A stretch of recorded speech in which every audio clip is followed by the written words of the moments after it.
আসসালামু আলাইকুম প্রিয় শিক্ষার্থী, আশা করতেছি আপনারা আল্লাহর রহমতে ভালো আছেন। আমিও আলহামদুলিল্লাহ ভালো আছি। আমাদের দীর্ঘদিন থেকে আমরা এই পেজ এবং ইউটিউব চ্যানেলে কাজ করতেছি, কিন্তু এই কাজ করার মাঝে আমাদের বড় একটা গ্যাপ হচ্ছে, আমরা অনেক দিন থেকে ভিডিও আপলোড দিচ্ছি না। আমাদের আগের যে ভিডিওগুলো ছিল সেগুলোই চলতেছে। তো আমি এখন থেকে সিদ্ধান্ত নিয়ে এখন থেকে আমরা রেগুলার ভিডিও আপলোড দিব ইনশাআল্লাহ। আর আমি আজকে শিক্ষার্থীদের সাথে তোমাদের সাথে আমি একজন নতুন টিচারকে পরিচয় করিয়ে দিব, যিনি এখন থেকে আমাদের সাথে রেগুলারভাবে ক্লাস করাবে। আর সেই ক্লাসগুলো আশা করতেছি আমরা তোমাদের সামনে প্রেজেন্ট করব ইনশাআল্লাহ। তো আমরা আমাদের নতুন টিচারের সাথে তোমাদের পরিচয় করিয়ে দিচ্ছি। স্যারের নাম হচ্ছে মোহাম্মদ সৈকত ইসলাম শান্ত। স্যার, আপনি একটু আসেন। আসসালামু আলাইকুম ওয়া রাহমাতুল্লাহি ওয়া বারাকাতুহু। স্যার ঠিক এরকমই বলছিলাম যে আমাদের পেজটা যদিও অনেক পুরানো, ক্লাস নিচ্ছিল স্যারে দীর্ঘদিন ধরে, কিন্তু একটা গ্যাপ হয়ে যাওয়ার কারণে আমাদের ক্লাসগুলো কন্টিনিউয়াসলি নেওয়া সম্ভব হচ্ছিল না। আশা করি আমরা এখন থেকে কন্টিনিউয়াসলি ক্লাস নেওয়ার চেষ্টা করবো ইনশাল্লাহ, এবং সবাই তোমরা দেখবে, আমাদেরকে শেয়ার করবে, আমাদের সাথে থাকবে, ইনশাল্লাহ তোমরা শিখতে পারবে। ধন্যবাদ স্যার। ধন্যবাদ। জি, প্রিয় শিক্ষার্থীবৃন্দ, আমরা আমাদের ক্লাসগুলো নিয়মিত এখন থেকে আপলোড করব। আর তোমরা যারা আমাদের ক্লাসগুলো ফলো করতেছো, তারা আশেপাশে যে সকল শিক্ষার্থী আছে তাদের মাঝে আমাদের ক্লাসগুলো শেয়ার করবে, তাদেরকেও আমাদের ক্লাসের সম্পর্কে বলবে। আশা করতেছি তোমরা এটা থেকে উপকৃত হবে। আর আগামীতে আমরা আমাদের ক্লাসগুলোকে আরও ভালোভাবে দেওয়ার চেষ্টা করব। আর আমরা সব মিলে আমাদের ক্লাসগুলোকে ইনশাআল্লাহ চালিয়ে যাব। তোমরা আমাদের সাথে থাকবে এই আশা রাখছি। আসসালামু আলাইকুম। আসসালামু আলাইকুম, শুভ সকাল। আশা করি সবাই ভালো আছেন। আমিও আলহামদুলিল্লাহ আল্লাহর রহমতে ভালো আছি। আজকে আমাদের পড়ার বিষয়টি হচ্ছে সেন্টেন্স। সেন্টেন্স অর্থ হচ্ছে বাক্য। আমরা সবাই জানি সেন্টেন্স অর্থ বাক্য। তো মাই ডিয়ার লার্নার্স, আমি তোমাদেরকে সেন্টেন্সটা পড়ানোর আগেই আমি তোমাদেরকে ওয়ার্ড সম্পর্কে একটু ধারণা দিতে চাই। কারণ আমরা যদি সেন্টেন্সটা যদি পড়াতে যাই, তাহলে আমাদেরকে ওয়ার্ড সম্পর্কে একটু কিছু ধারণা নিতে হয়। তাহলে চলো আমরা ওয়ার্ড সম্পর্কে জেনে নেওয়ার চেষ্টা করি।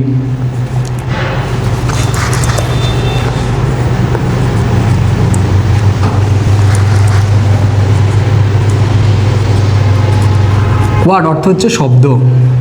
ওয়ার্ড অর্থ হচ্ছে শব্দ। আমরা সবাই জানি ওয়ার্ড অর্থ হচ্ছে শব্দ। এবার আমরা জানবো ওয়ার্ড কাকে বলে অথবা ওয়ার্ড কি। তাহলে আমরা শিখে নেই ওয়ার্ড বা শব্দ কাকে বলে। আমরা ওয়ার্ডের একটা সংজ্ঞা শিখে নিতে যাচ্ছি, সেটা হচ্ছে ওয়ার্ড বা শব্দ কাকে বলে। আর এটার অ্যান্সারটা হচ্ছে এরকম: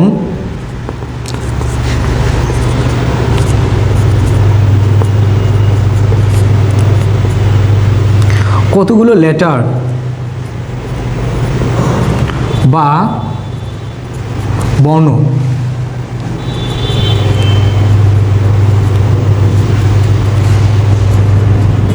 কতগুলো লেটার বা বর্ণ পাশাপাশি বসে একটি পরিপূর্ণ অর্থ প্রকাশ করলে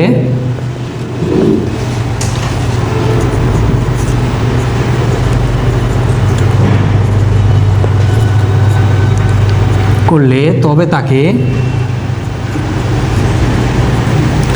ওয়ার্ড বা শব্দ বলে।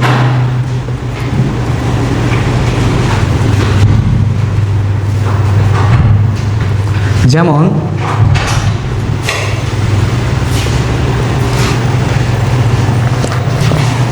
আমরা স্টুডেন্ট বলতে পারি। দেখো মাই ডিয়ার স্টুডেন্ট, এখানে স্টুডেন্টের এস একটা বর্ণ, টি একটা বর্ণ, ইউ একটা বর্ণ, ডি একটা বর্ণ, ই একটা বর্ণ, এন একটা বর্ণ, টি একটা বর্ণ। তাহলে কতগুলো লেটার বা বর্ণ পাশাপাশি বসছে এবং তাদের একটা সুনির্দিষ্ট অর্থ রয়েছে, তার কারণে আমরা এটা বলতে পারি দিস ইজ ওয়ার্ড, এটা একটা শব্দ। কিন্তু আমরা যখন আমরা এইভাবে লিখবো, যখন আমরা দেখো এইভাবে লিখতেছি T N S T B E, এটা কোনো শব্দ নয়, কারণ এটার পরিপূর্ণ কোনো অর্থ নেই। তাই আমরা বলতে পারি যে এটা শব্দ নয়। শব্দ ওটা যেটার পরিপূর্ণ একটা অর্থ রয়েছে। আশা করি তোমরা বুঝতে পেরেছো। তাহলে আমরা জানি এই যে স্টুডেন্ট এটা একটা অর্থ রয়েছে, সেটা কি? ছাত্র বা ছাত্রী। এখন অনুরূপভাবে আমরা আরেকটাও তো বলতে পারি টিচার, যার অর্থ একটি শিক্ষক। তাহলে আমরা আজকে জানলাম সেটা কি? ওয়ার্ড। ওয়ার্ড যার অর্থ হচ্ছে শব্দ। আর ওয়ার্ড কাকে বলে? ওয়ার্ড বা শব্দ কাকে বলে? What is word?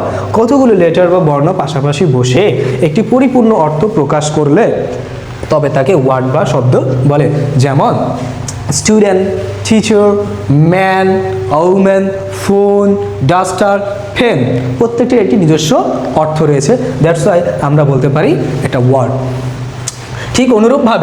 ঠিক অনুরূপভাবে আমরা যদি কিছু কিছু জায়গায় পরিবর্তন করি, আমরা আরেকটা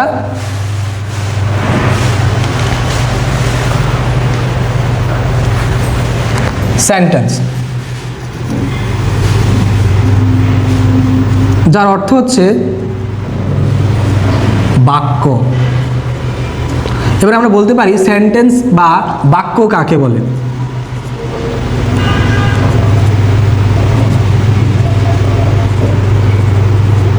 বাক্য কাকে বলে? তাহলে কতগুলো, এখানে কি লেটার হবে না? এখানে আর লেটার হবে না। তাহলে কতগুলো ওয়ার্ড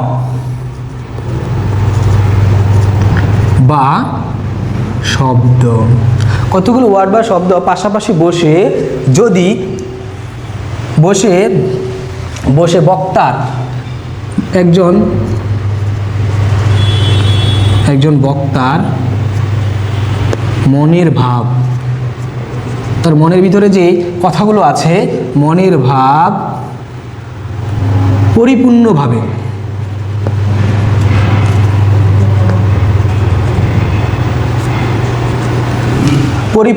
প্রকাশ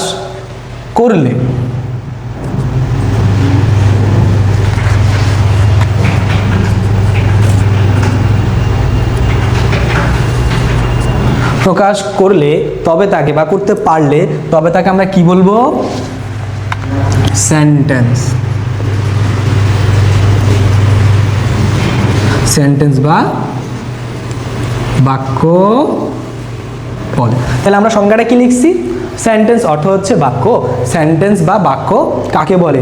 কতগুলো ওয়ার্ড বা শব্দ পাশাপাশি বসে একজন বক্তার মনের ভাব পরিপূর্ণভাবে বা অর্থবোধকভাবে প্রকাশ করলে তবে তাকে কি বলে? সেন্টেন্স বা বাক্য বলে। উদাহরণস্বরূপ আমরা বলতে পারি, ফর এক্সাম্পল, অথবা such as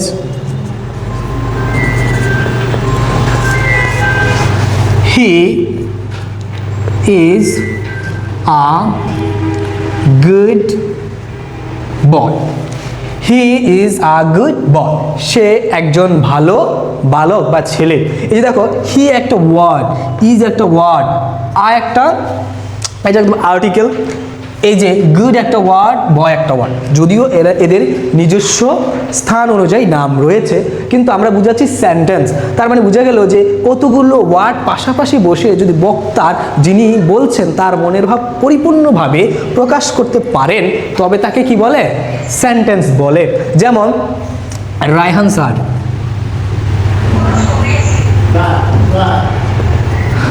sir is the best teacher.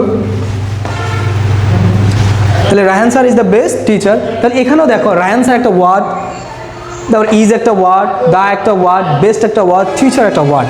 এই শব্দগুলো ওয়ার্ড পাশাপাশি বসে একজন বক্তার মনের ভাব পরিপূর্ণভাবে প্রকাশ করার চেষ্টা করছে বা প্রকাশ করছে। দ্যাটস ওয়াই আমরা এটাকে বলতেই পারি যে এটা একটা বাক্য। তাহলে he is a good boy, সে একজন ভালো ছেলে। Ryan sir is the best teacher, Ryan sir হচ্ছেন ভালো শিক্ষক বা সবচেয়ে ভালো শিক্ষক ইন আওয়ার কোচিং সেন্টার, আমাদের কোচিং সেন্টারে।